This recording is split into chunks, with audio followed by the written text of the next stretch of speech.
시편 119편 161절 말씀입니다.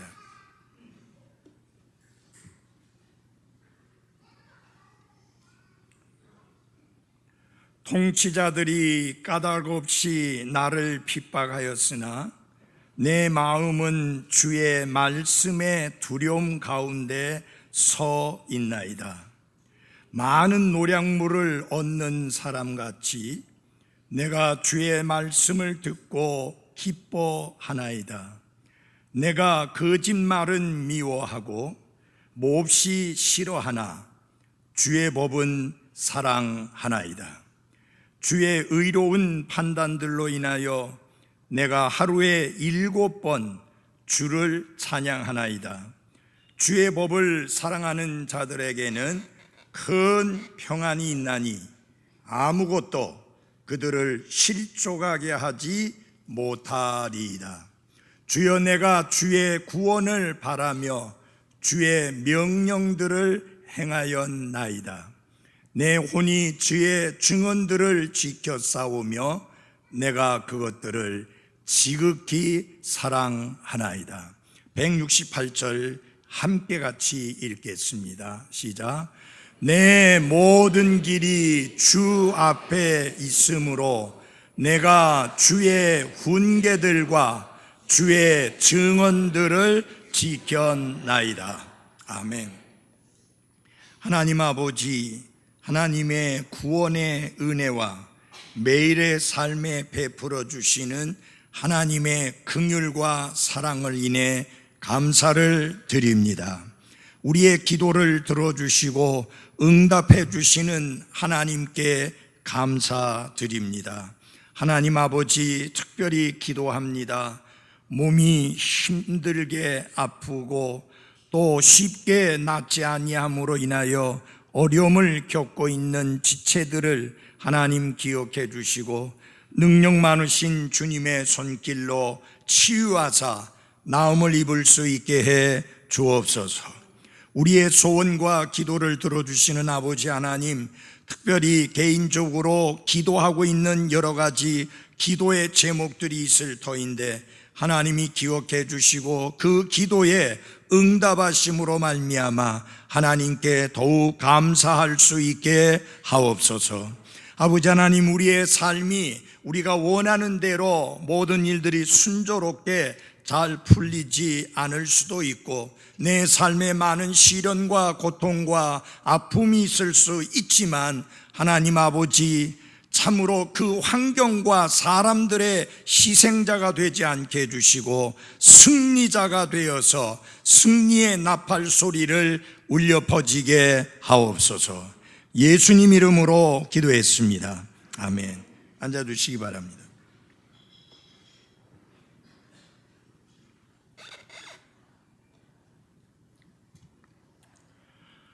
우리가 이 시편 119편을 자세히 살펴보면 이 시편 119편이 22개의 단락으로 나누어져 있는 것을 알 수 있습니다. 그리고 한 단락은 똑같이 8절로 나누어져 있습니다. 그래서 22개의 단락으로 나눠져 있으니까 한 단락이 8절로 되어 있으니까 모두 합하게 되면 176절이 됩니다. 그런데 이게 시나 시편을 이야기할 때에는 단락이라는 말 대신에 연이라고 하는 단어를 씁니다. 그래서 22개의 연으로 나누어져 있는데 오늘 저는 21번째 연을 설교하게 됩니다. 그래서 다음 주면 22번째 연에 대하여 말씀을 전함으로 시편 119편 연속 설교를 끝내게 됩니다. 그동안 이 시편 119편 설교를 들으면서 마음에 많은 축복이 되었죠? 내가 설교해놓고 그렇게 물으려니까 좀 그렇네요.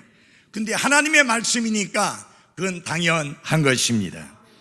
특별히 우리 21번째 연 전체에 흐르고 있는 흐름을 보게 되면 157절, 그러니까 그 20번째 연하고 아주 큰 차이를 보이고 있습니다. 한마디로 말해서 20번째 연에서 가장 많은 내용이 무슨 말이냐, 어떤 것이 주를 이루고 있는가? 탄식입니다. 그가 삶 속에서 겪고 있는 시련과 아픔과 핍박과 고난 때문에 탄식하는 내용이 20번째 연인 이 시편 119편 이 말씀에 특별히 153절에서 160절 사이에 주를 이루고 있습니다. 특별히 157절을 제가 읽어드리면 나를 핍박하는 자들과 나의 원수들이 많사오니 그랬습니다. 나를 괴롭히고 나를 힘들게 하고 나를 핍박하고 나를 고통스럽게 하고 나를 공격하는 자가 한두 명이 아니고 아주 많다라고 탄식을 하고 있습니다. 그런데 21번째 연인, 조금 전에 읽은 본문 말씀 속에서는 탄식이 아니라 승리의 나팔 소리가 울려 펴지는 것을 보게 됩니다. 그래서 오늘 아침의 설교 제목은 승리의 나팔 소리입니다. Trump of Victory, 승리의 나팔 소리에 대해서 설교를 하겠습니다. 다 같이 합시다. 승리의 나팔 소리. 예, 나팔이 소리를 내게 될 때 여러 가지 다양한 이유로 나팔을 불게 됩니다. 어떤 나팔 소리는 승리를 축하하기 위한, 자축하기 위한 나팔 소리가 있습니다. 그런가 하면 공격 앞으로 라고 공격을 촉구하고 명하는 나팔 소리가 있습니다. 그런가 하면 상황이 불리해지고 안 좋았으니 퇴각하라, 물러나라 라고 하는 퇴각 나팔 소리가 있습니다. 그리고 가장 마음을 아프게 하는 나팔 소리가 뭐냐? 조종이라 그러죠. 사람이 죽었을 때, 특별히 이 나라를 위하여 싸우다가 목숨을 바친 사람들의 장례식에서 부는 나팔 소리는 승리의 나팔 소리가 아니라 애도하고 슬픔을 나누는 나팔 소리입니다. 오늘 저는 그런 나팔 소리에 대해서 말씀하는 게 아니라 승리한 자들의 승리를 자축하는 그런 승리의 나팔 소리에 대하여 말씀을 전하고자 합니다. 아니 목사님, 조금 전에 이야기하셨잖아요. 지금 시편 기자가 처한 상황이 원수들도 많고 그를 괴롭히는 자들도 많고 핍박하는 자들도 많다고 했는데, 그러면 상황이 달라진 모양이죠? 환경이 달라진 모양이죠? 그렇지 않습니다. 전혀 상황이 달라지지 않았습니다. 여전히 많은 원수들과 많은 대적들이 시편 기자를 뒤쫓아 다니며 괴롭히고 핍박하고 있었습니다. 그게 이 21번째 연 첫 번째 절에 드러나고 있습니다. 한번 같이 봐주시기 바랍니다. 시작. 통치자들이 까닭 없이 나를 핍박하였으나, 예, 통치자들이, 원수들이, 대적들이 아무런 이유도 없이 공연히 나를 뒤쫓아오며 나를 핍박하며 괴롭히고 있습니다. 상황이 하나도 달라지지 않았습니다. 여전히 시련이 있습니다. 여전히 아픔이 있습니다. 여전히 고통이 있습니다. 여전히 고난이 있습니다. 그래서 시편 기자는 그 사실을 이렇게 고백합니다. 통치자들이 까닭 없이 이유 없이 무고히 공연히 나를 괴롭히고 핍박하고 있습니다. 그런데 제가 자주 설교하면서 언급하는 내용입니다마는 제가 제일 좋아하는 단어 중에 하나 but 이라는 단어입니다. 나를 괴롭히고 있고 나를 핍박하고 있고 나를 고통스럽게 하고 있고 여전히 내 삶에 시련이 있고 여전히 내 삶에 아픔이 있고 여전히 내 삶에 고통이 있고 여전히 내 삶에 고난이 있지만 그러나 그리고 이야기합니다. 내 마음은 주의 말씀의 두려움 가운데 서 있나이다. 괴롭히고 고통스럽게 만들고 시련이 닥치고 어려움이 있고 슬픔이 있고 아픔이 있는 게 사실입니다. 그러나 나는 굳게 서 있습니다. 통치자들이 까닭 없이 핍박하는데도 불구하고 그는 조금도 위축되지 않았고 그는 조금도 두려워하지 아니하며 오히려 주의 말씀만을 두려워하고 주의 말씀만을 기뻐하고 주의 말씀만을 사랑하고 그 말씀만을 지킨다고 하는 승리의 나팔 소리를 내고 있는 것입니다. 보통 권력자들이, 통치자들이, 힘을 가진 자들이 우리를 괴롭히거나 힘들게 한다면 우리도 모르게 위축되는, 기가 죽는 그런 상황이 됩니다. 그런데 여기 시편 기자는 전혀 기가 죽지 않습니다. 전혀 위축되지 않습니다. 그리고 그는 분명하게 이야기합니다. 통치자들이 이유 없이 나를 괴롭히고 이유 없이 나를 뒤쫓아오며 나를 힘들게 하지만 그러나 내 마음은 주의 말씀을 두려워하며 당당하게 서 있습니다. 이 말은 무슨 말이냐? 그 권력을 가진 자가, 그 통치자가, 그 힘 있는 자가 나를 괴롭게 하지만 저는 그것 두려워하지 않습니다. 오직 내가 두려워하는 것은 하나님의 말씀뿐입니다. 내 마음은 주의 말씀만을 경외하고 두려워합니다. 주의 말씀만을 두려워하기 때문에 통치자들, 권력자들, 힘 있는 자들이 까닭 없이 나를 괴롭히고 핍박하여도 나는 전혀 두려워하지 않습니다. 기가 죽어서 엎드려 있는 게 아니라 나는 서 있습니다 라고 말합니다.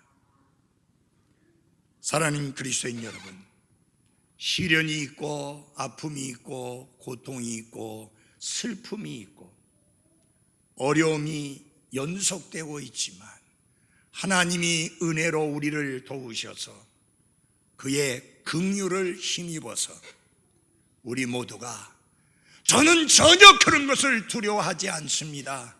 내 마음이 두려워하는 것은 하나님의 말씀이요 하나님뿐입니다라고 고백할 수 있는 승리자가 될 수 있기를 바랍니다. 그래서 여기 시편 기자는 그가 승리자로서 승리의 나팔 소리를 울리고 있는데 몇 가지를 함께 나누기 원합니다. 그가 첫 번째 울리는 승리의 나팔 소리는 무엇이냐? 나는 주의 말씀을 기뻐합니다. 162절입니다. 같이 읽어보겠습니다. 162절 시작. 많은 노량물을 얻는 사람같이 내가 주의 말씀을 듣고 기뻐하나이다. 아멘. 영어 성경은 내가 기뻐한다는 말이 먼저 나옵니다. I rejoice at thy word. 나는 기뻐합니다.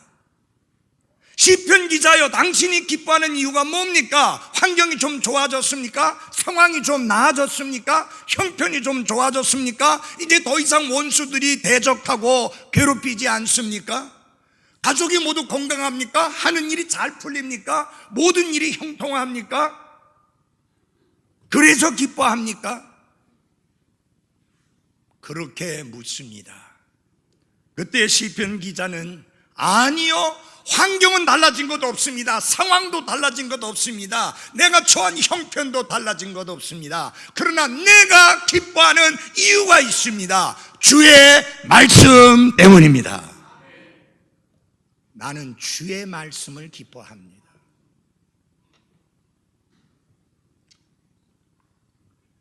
그는 161절에서 그의 마음이 하나님의 말씀만 두려워한다고 고백했고, 이제 162절에서는 그가 하나님의 말씀을 기뻐한다라고 당당하게 선언하고 있습니다.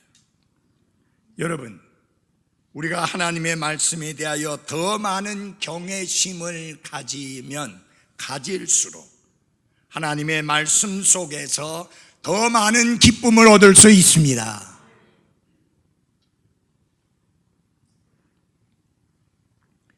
그래서 그는 기뻐하는데 어떤 사람처럼 기뻐하느냐, 그의 기뻐하는 모습을 여기서 묘사하고 있습니다. 그리고 있습니다.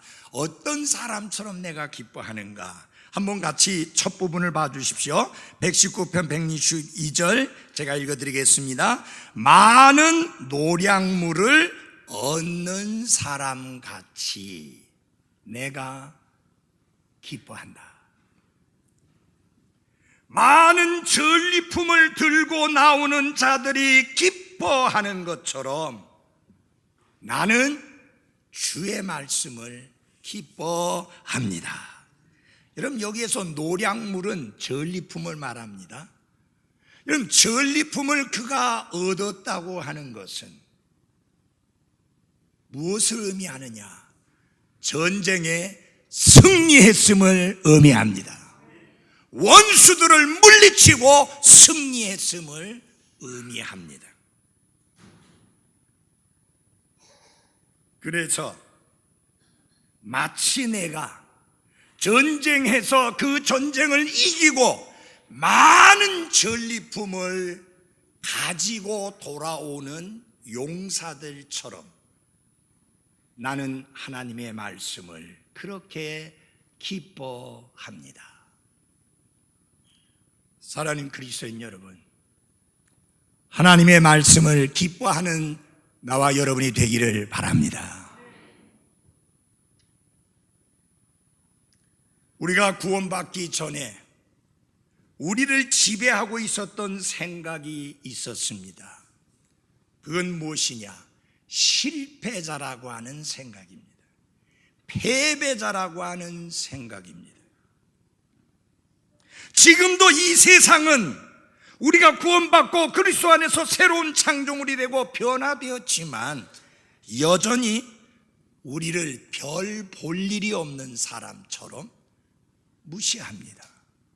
여러분이 이 구원받고 나서 믿지 않는 자에게 찾아가서 내가 그리스도 안에서 새로운 창조물이 되었습니다, 변화되었습니다, 나는 이제 더 이상 실패자가 아닙니다, 나는 승리자입니다 라고 이야기한다면 그 사람들이 그 말을 듣고 감격하고 감동해서 예, 나도 승리자가 되고 싶습니다 라고 달려드는 게 아니라 뭐 잘못 먹었나?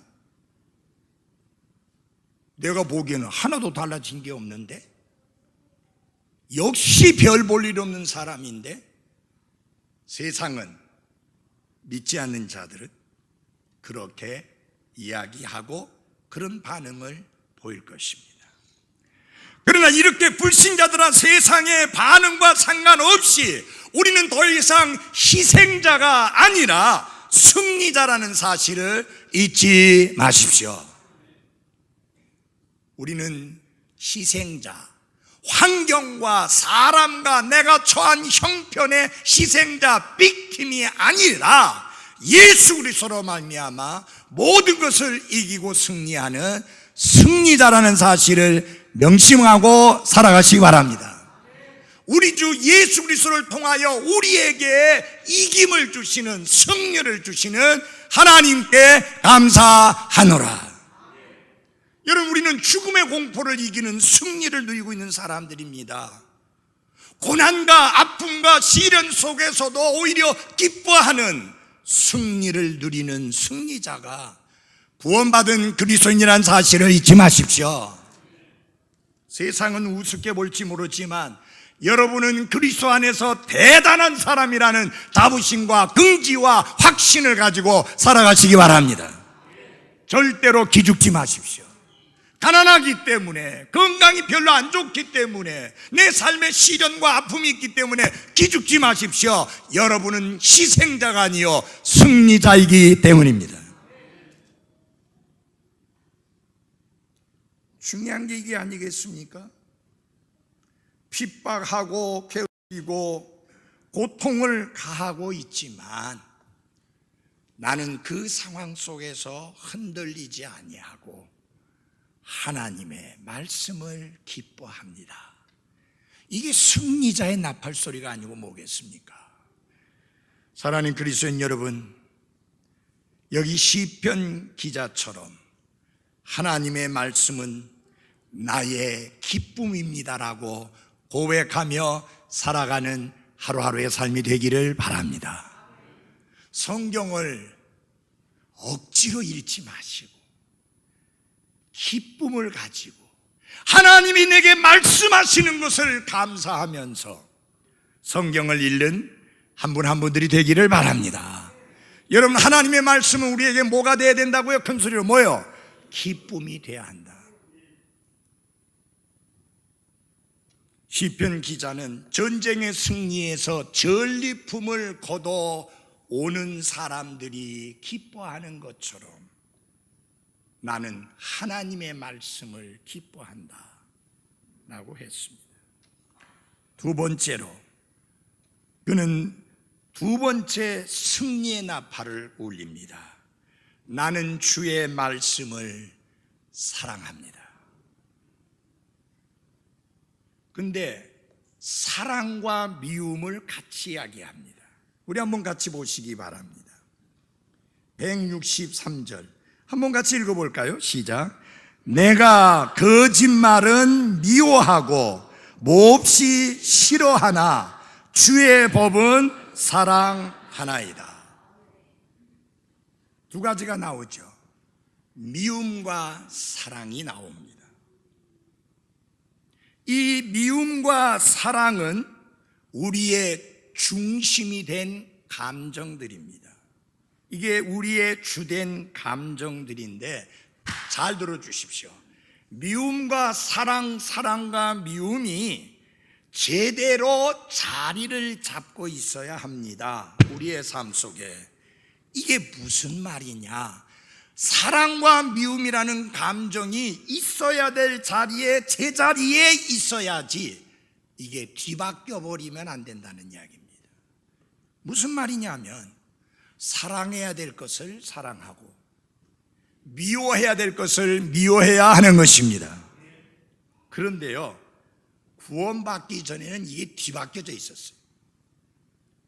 사랑하지 아니해야 될 것을 사랑하지 않았습니까? 세상과 정욕과 죄를 사랑하며 살았습니다. 대신에 하나님과 그분의 말씀을 미워하고 살았습니다. 그러니까 우리의 삶이 어떻게 돼 있던 거예요? 뒤바뀌어 있었던 거예요.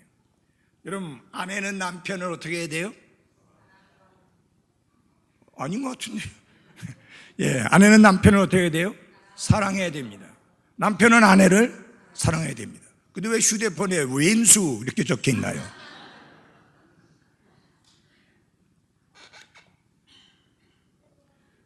여기 시편 기자가 승리의 나팔 소리를 울리는데 그는 뭐라고 말합니까? 이제 나는 미워해야 될 것을 미워하는 삶을 삽니다. 그렇게 말합니다. 뭘 미워했는가 한번 보십시오. 163절 첫 부분을 같이 읽겠습니다. 시작. 내가 거짓말은 미워하고 몹시 싫어하나. 나는 거짓말을 미워합니다. 나는 거짓말을 몹시 싫어합니다. 거짓말을 혐오합니다. 가증스럽게 여깁니다. 마치 하나님께서 우상 숭배를 가증스럽게 여기는 것처럼 나는 거짓말을 가증스럽게 여깁니다.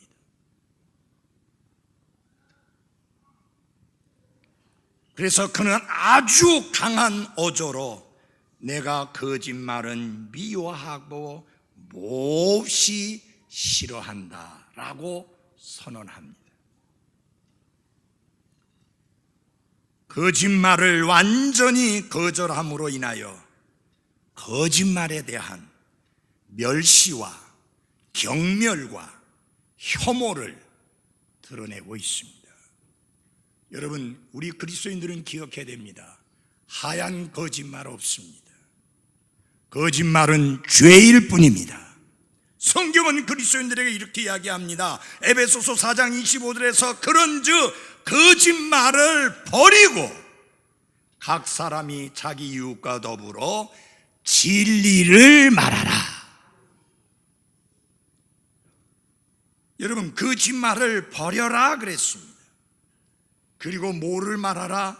진리를 말하라. 구원받지 않은 사람들 중에서 거짓말이 아주 몸에 배인 사람이 있습니다. 그 사람들은 거짓말을 너무 자연스럽게 합니다. 정말 진리를 말하는 것처럼 아주 자연스럽게 합니다. 그러나 구원받았으면 더 이상 거짓말을 해서는 안 됩니다. 거짓말을 버려야 합니다. 그것이 무엇에 관한 거짓말이든지 성경은 거짓말을 버려라 그랬습니다. Putting away lying, 거짓말 버려라. 거짓말 붙들고 있지 말라. 거짓말 지키고 있지 말라. 거짓말 고이 간직하고 있지 마라. 거짓말 버려라. 대신에 진리를 말하라. 그래서 그런 이야기합니다. 나는 정말 거짓말을 미워합니다. 몹시 싫어합니다. 가증하게 여깁니다. 그렇지만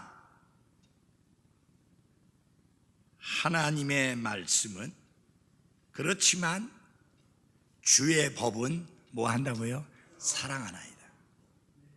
나는 거짓말은 미워하지만 하나님의 말씀은, 주의 법은, 주의 말씀은 내가 사랑합니다. 성경이 성령의 영감으로 기록되어졌고 전혀 오류가 없고 그 말씀이 진리라고 당당하게 말하면서도 말씀을 사랑하며 그 말씀 안에서 기쁨을 누리지 못한다면 그는 매우 수준이 낮은 그리스도인의 삶을 사는 것입니다.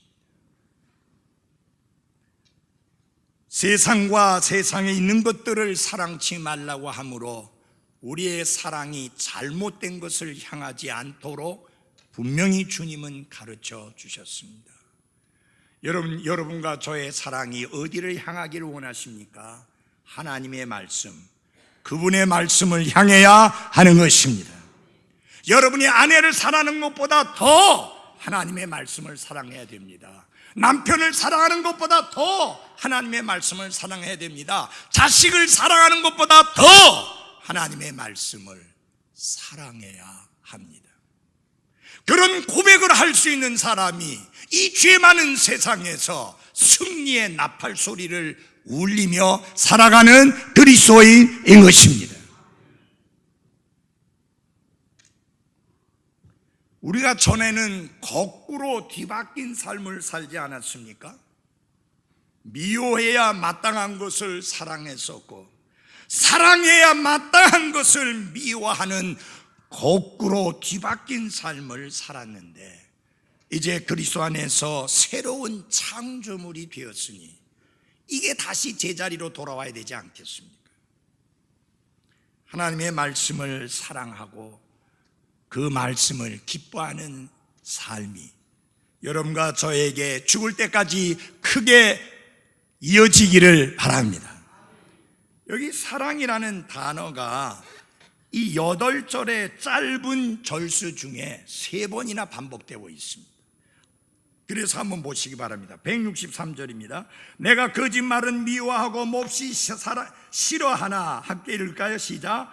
주의 법은 사랑하나이다.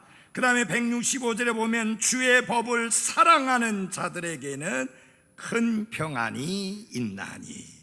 그 다음에 167절에 보면은 내 혼이 주의 증언들을 지켜 싸우며 내가 그것들을 지극히 사랑하나이다. 하나님의 말씀을 지극히 사랑하고 하나님의 말씀을 매우 사랑하고 하나님의 말씀을 내 삶의 가장 중심에 두는 사랑이 우리 가운데서 뜨겁게 불타오를 수 있기를 바랍니다. 그 다음에 3번째 그가 울리는 승리의 나팔은 이것입니다. 나는 주를 찬양합니다. 원수가 나를 대적하고 있고 괴롭히고 있고 핍박을 가하고 있고 끊임없이 뒤쫓아다니며 나를 힘들게 하고 있지만 나는 원망하는 대신에, 나는 불평하는 대신에, 나는 누군가를 비난하는 대신에, 아니 하나님을 원망하거나 비난하는 대신에 나는 하나님을 찬양합니다. 그게 승리자의 나팔소리입니다. 한번 164절을 같이 한번 보겠습니다. 제가 읽어드리겠습니다. 164절입니다. 주의 의로운 판단들로 인하여 내가 하루에 어떻게 해요? 7번 주를 찬양하나이다.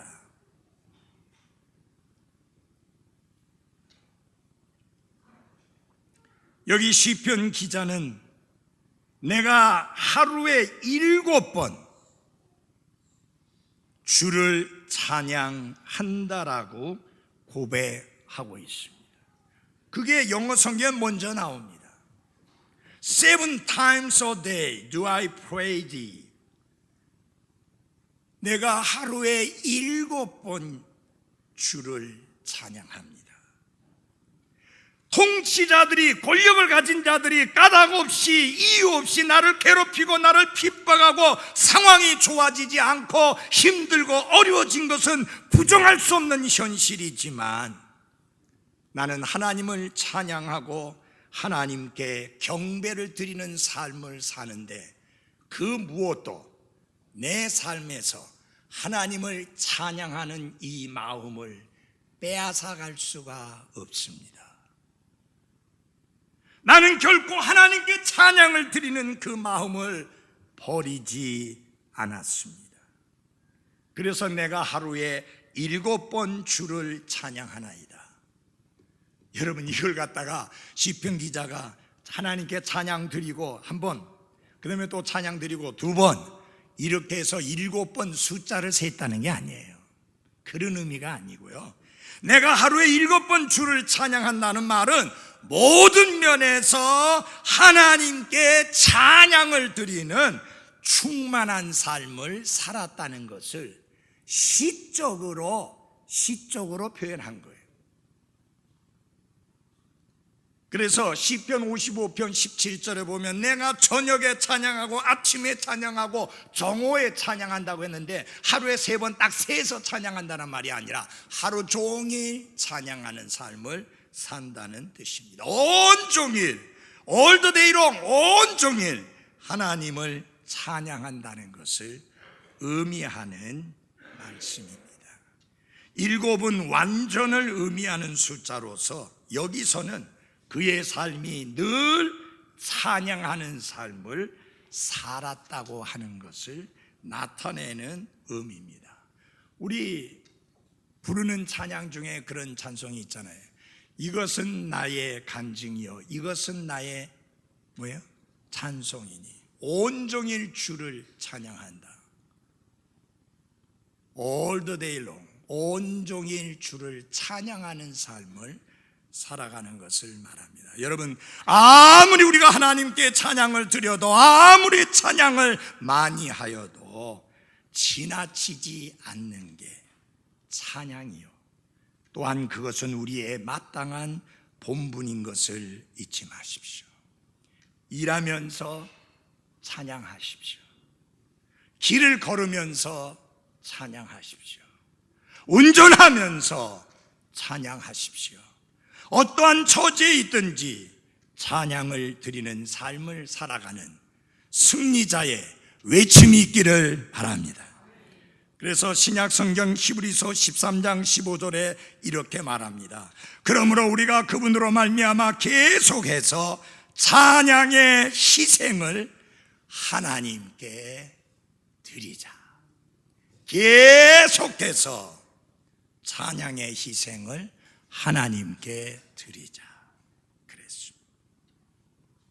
네 번째 그가 외치는 승리의 나팔 소리는 나는 큰 평안을 누리며 삽니다 라고 말합니다. 조금 전에 말씀드렸잖아요.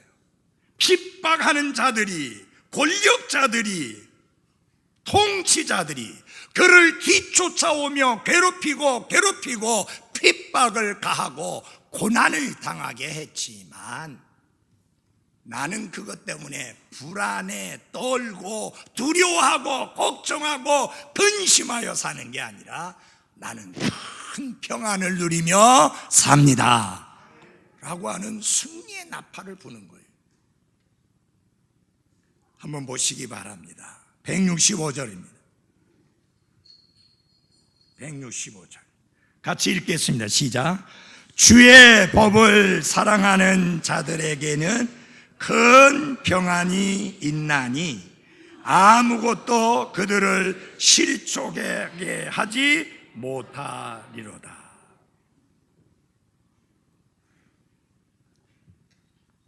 역시 영어 성경 먼저 말합니다.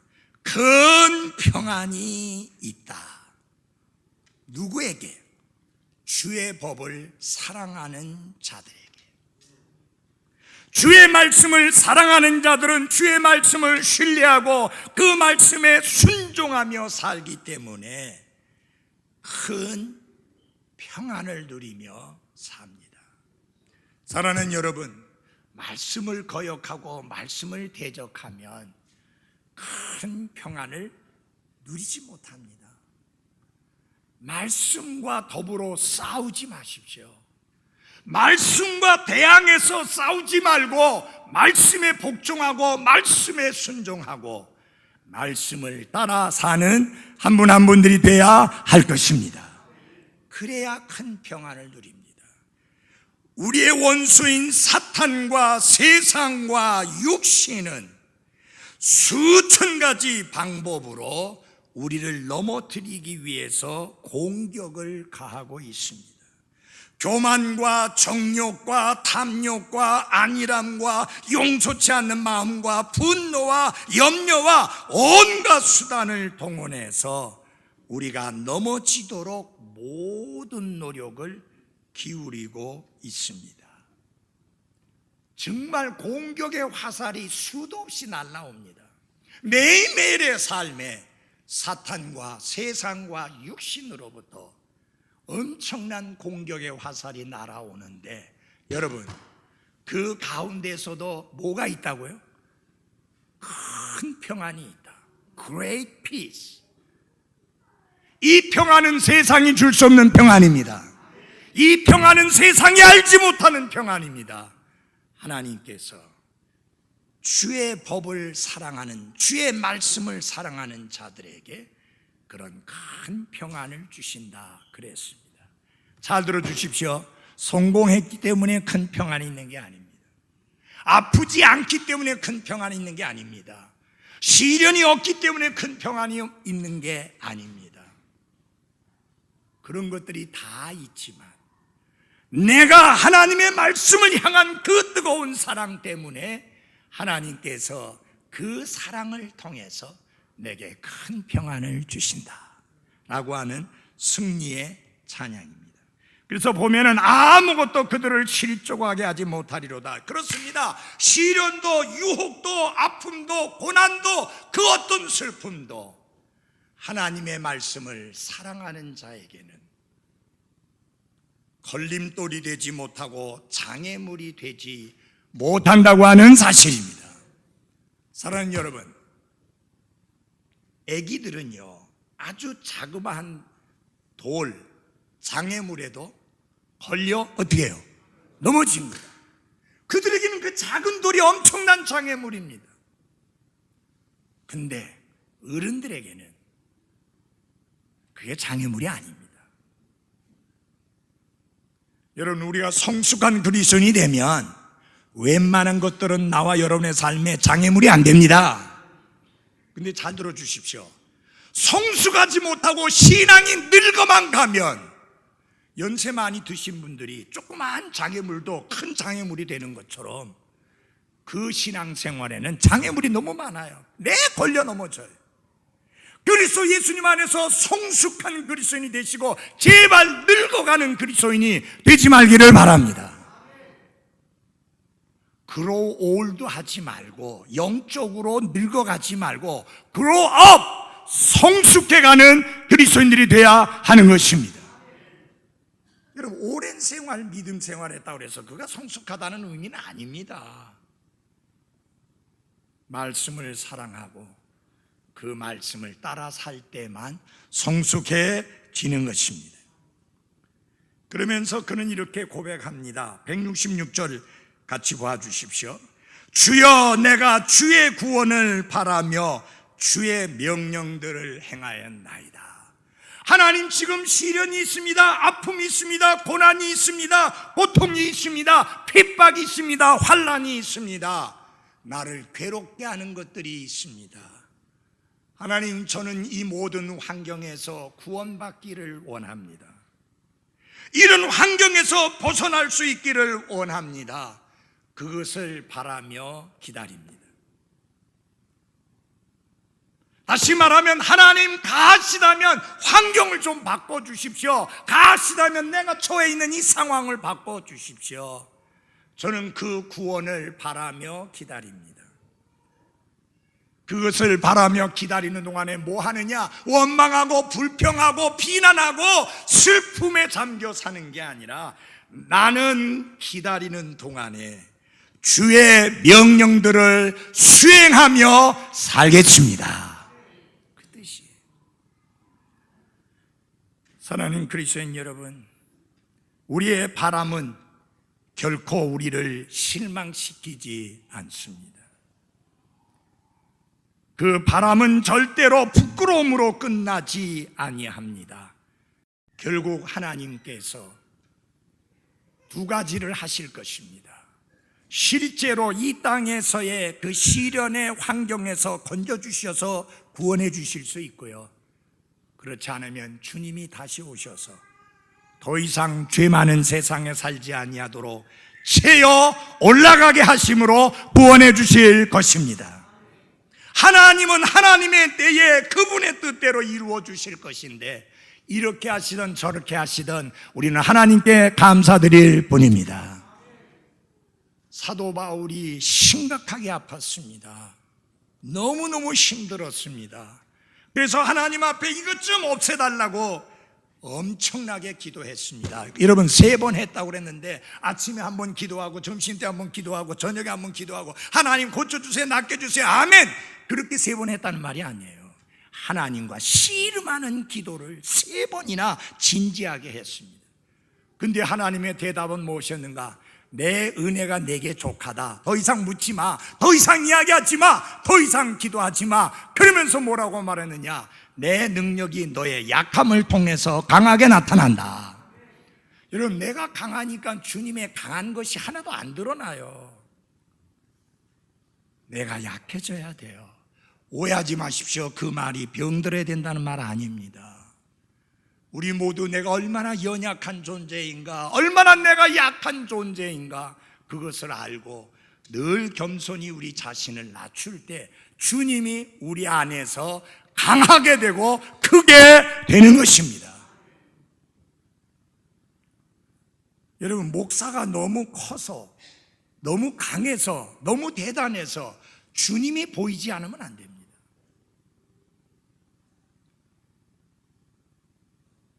여러분이 너무 대단해서 주님이 보이지 않으면 안 됩니다. 우리 가운데 늘 주님은 크고 강하고 능력이 많으신 하나님으로서 존재해야 하는 것입니다. 그래서 기다리십시오. 하나님이 어떻게 이루어 주실지를.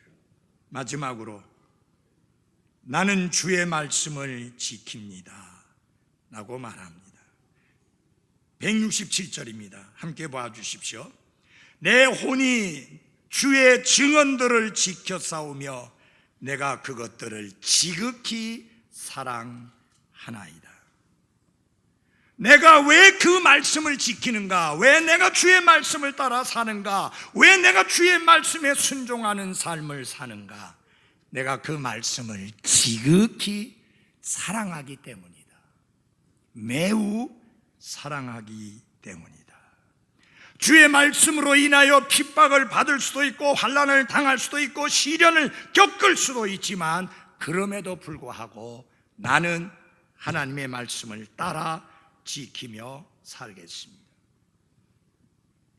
오늘 제가 마지막 설교를 마무리하면서 라틴어를 하나 여러분들에게 가르쳐 드리겠습니다. 한번 다 같이 해 주십시오. 코람 데오. 아니, 코 말고요. 코람 데오. 이 코람이라고 하는 말은 어떤 뜻이냐 하면요, 면전에서 혹은 앞에서 라는 뜻입니다. In the presence of, 뭐뭐 앞에서 라는 뜻입니다. 네오라고 하는 말은, 네우스라고 하는 하나님을 가르치는 말입니다.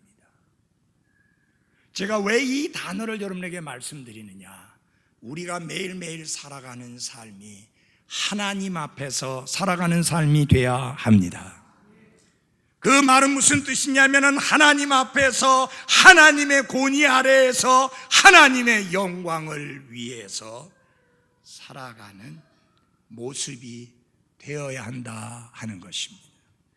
여러분, 우리는 얼마나 많은 경우에 너무 사람을 의식하며 살지 않습니까? 자꾸 사람 앞에서 살려고 합니다. 그래서 사람에게 잘 보이려고 합니다. 사람에게 인정받으려고 합니다. 사람에게 칭찬 드리려고 합니다. 그의 눈에 하나님이 보이지가 않습니다. 잊지 마십시오. 내 모든 길이 주 앞에 있다라고 말씀했습니다. 그 말은 내 모든 행위가 하나님 앞에 알려졌다. 하나님께 어떤 것도 숨길 수 없다. 하나님은 나의 모든 것을 알고 계시다. 그런 믿음으로 나와 여러분이 살아가야 합니다. 그럴 때에 사람 눈치 보지 않고 하나님의 말씀을 지키고 따르고 순종하는 삶을 살아가게 될 것입니다. 단 한 번 주어진 기회의 삶을 여러분과 제가 삽니다. 어떻게 사느냐 하는 문제는 대단히 중요합니다. 삶이나 환경이나 사람의 희생자가 되지 말고 그 모든 것을 뛰어넘어 승리하는 빅터, 승리자로서 살아갈 수 있기를 바랍니다. 기도하겠습니다.